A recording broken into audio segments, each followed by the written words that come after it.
When one thinks about culture, they usually look at Da Vinci's Mona Lisa. Or they might look at Italy, the birthplace of the Renaissance. The place that birthed most of the world's most influential artists and inventors. But let's not look at Italy right now. And I hope y'all like that history lesson because I'm pretty sure all of that is wrong. But my dear viewer, do you want to know what true culture is?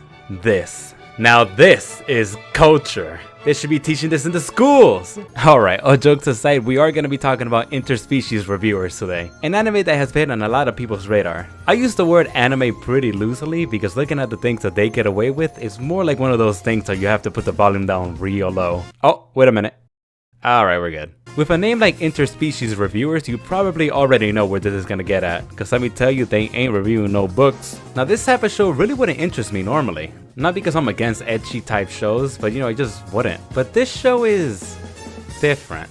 I mean, yeah, it's very different, but like, different in a good way. For a show that is literally about a pixel away from showing actual fucking intercourse, the way that it handles the characters and the situations are actually pretty grown. Let me explain. I said this type of show wouldn't pique my interest, but that's because of how ecchi is usually handled in anime. The falling on someone's skirts, the accidental zany boob grabs, they don't get so tired after a while. And that's what I thought that the show was gonna be, especially based on the premise. But most of the time it's a bit more reserved than that, because those type of scenes usually only come up inside of the brothels where it makes the most sense, instead of ruining the pacing of the episode with a funny haha titty grab or something like that. So basically the story is about two chill ass dudes, or more sometimes, that just want to get it in with every species in their fantasy world, afterward giving a review of them to educate the general public.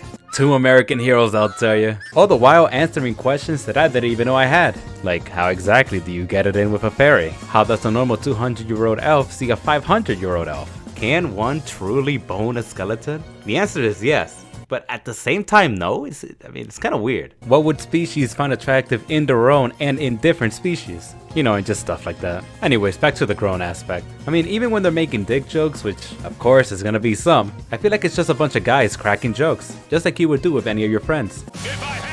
And nothing over the top to where it gets annoying. It may seem like I'm talking pretty highly about the show, but it's because I was genuinely surprised by it. But I gotta say that this show does get pretty wild sometimes, especially episode 3 and 9, because my good gracious, they did not hold back on those. Understandable why Amazon and Funimation dropped it after the 3rd episode, but it still sucks though. I actually started reading the manga for research? And to my surprise, some more risky scenes were absent, so they were made for the show only. Which, first off, nice.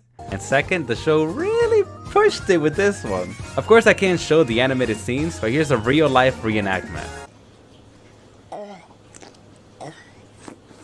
Not saying that I'm into monster girls or anything like that, but I would have a very interesting decision to make here. I think that this show is as close as you can get to hentai without actually hitting the marker, and a lot of people really aren't gonna dig that, because when the show gets hot and steamy, woo! Does it get hot and steamy. I feel like this is one of the shows that I would keep in my back pocket as something that I enjoy, but I would only recommend to a certain audience. Now, do you consider yourself part of that audience? Or if you do, just strap yourself in and take in the culture. Thank you for making it to the end of the video, and also thank you for the support you guys have been showing me. If you're new, maybe consider liking and subscribing, and hopefully I see you guys in the next video.